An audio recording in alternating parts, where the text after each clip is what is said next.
Hello everyone, George DeSantis here with the look at the market for the week ending January 5th, 2018. As you could probably tell, my voice is still not up to par. It's been a hectic 5 weeks, man. The last one I did was December 8th, and since then I've been laid up for 5 weeks with every itis you could imagine: bronchitis, sinusitis, laryngitis. You name the itis, I got it. In any case, let's start by looking at the disclaimer. I'll just put it up here for you.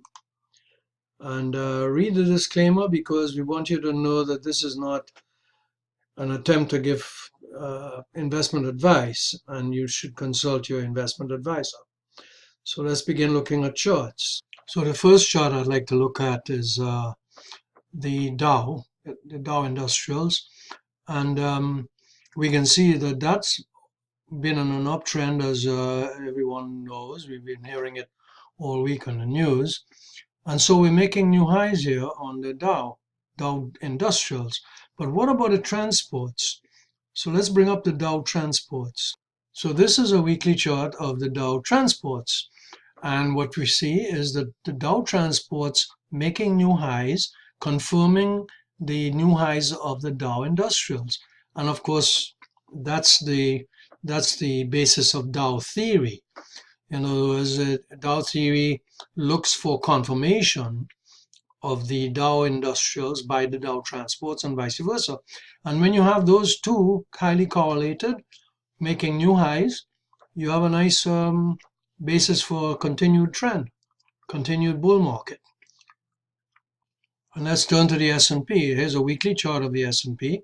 No surprise here. We have all these moving averages above each other.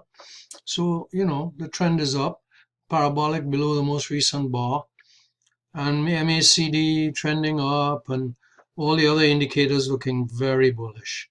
Okay. And now if we look at the daily chart, what we find is a slightly different picture. Notice that this bar, the last bar, Friday's bar, is very close to the upper Bollinger Band, which is 2.72 standard deviations. And one might say, well, at that level, on the daily chart at least, the S&P is quite overbought, and we are likely to see a bit of a pullback, a bit of a correction. Since the weekly chart looks so bullish, any correction here should be bought, as I say, because it shouldn't be a significant one at all. We just get a consolidation perhaps, and it's off to the races again.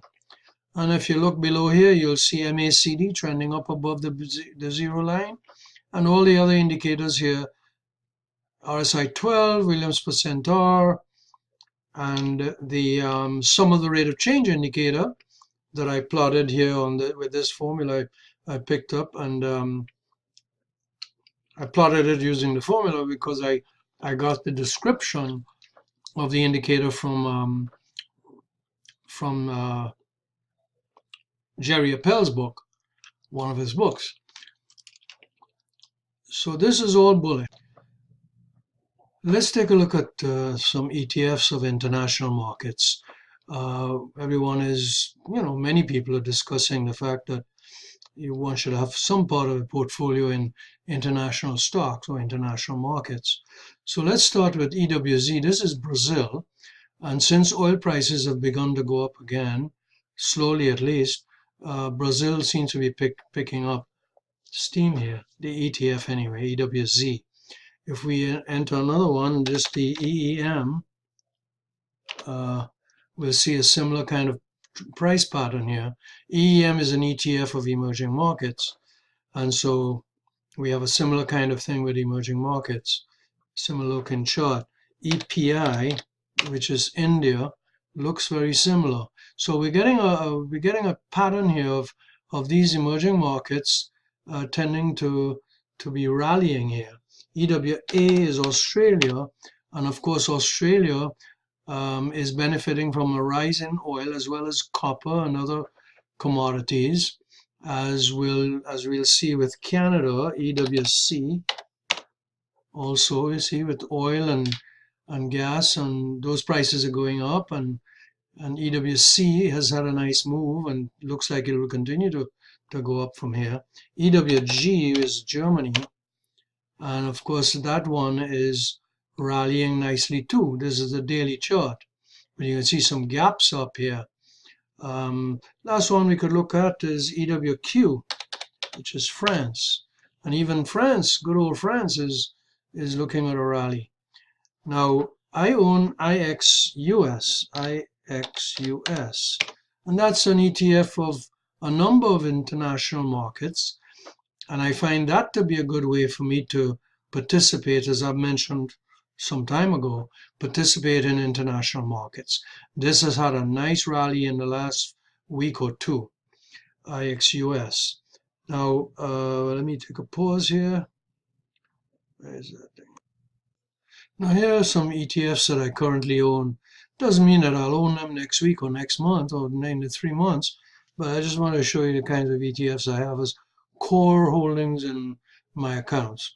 XLI, which is the industrials, the Dow Industrials, and then XLY, which is the discretionary. You can see they trend with the rest of the market.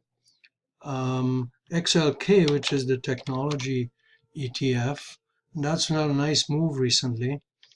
And then I just talked about IXUS, and there it is, and FFTY. FFTY had a drawdown here, but I calculated a target of 36.97 from this triangle ABCD, and I expect it to hit that target.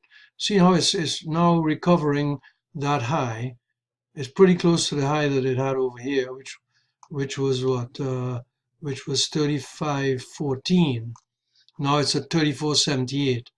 So I still own it. I mean, I've never sold it, you know. And the other one that I have that I bought recently is the Leaders ETF. And of course, it's only got a couple of trading days in it, but it's been up 2% since I bought it.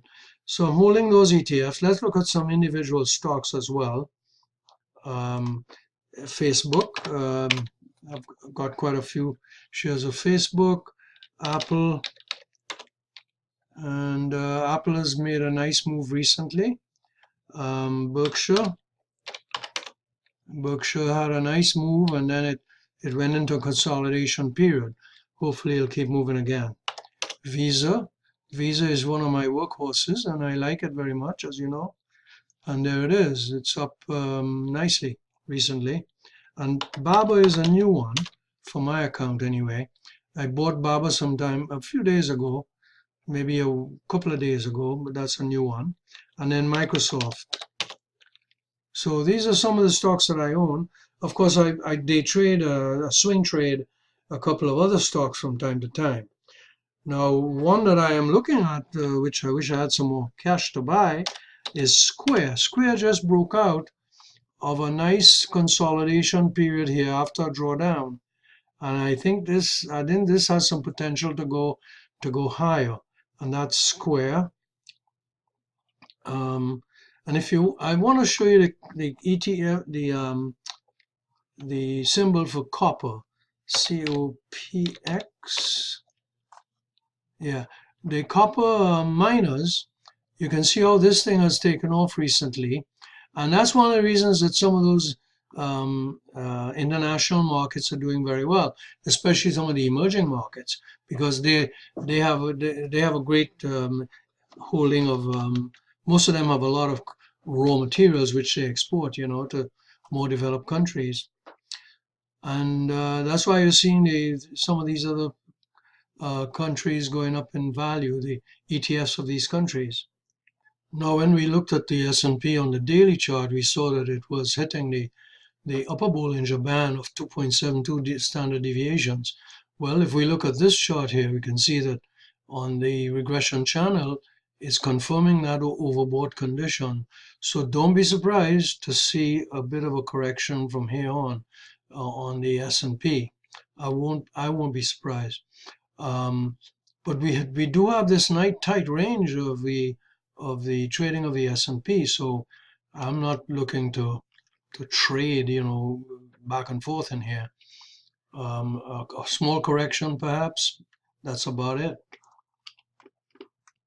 Well, let's look at a few stocks that we haven't visited for a while. For example, Adobe. Let's see what Adobe is up to.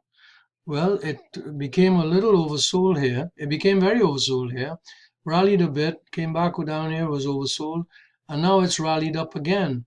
So Adobe is looking to go higher. The next one we might look at is AMAT, Applied Materials. Now that is very oversold still, but it's been sort of bobbing and weaving here, but it looks as though it's setting up to go a little higher. And within the same semiconductor category, LCRX, or do I have it right? No, sorry. I think it's LRCX. Whoops, LRCX.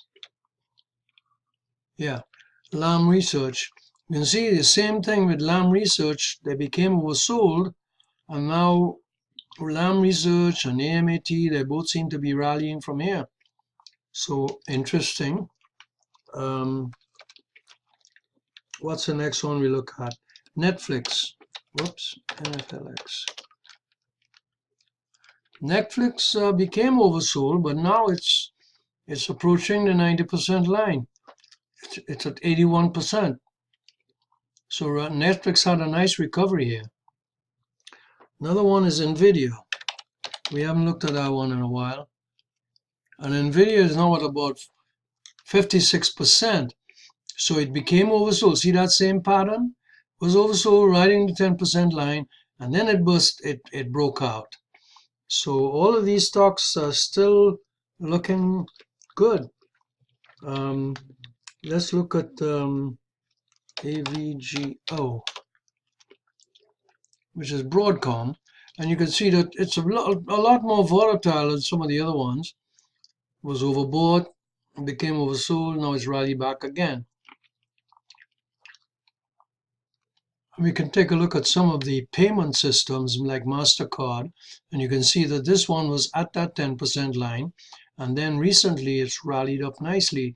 The last 3 days of the week, it rallied nicely, and I think Visa did the same thing.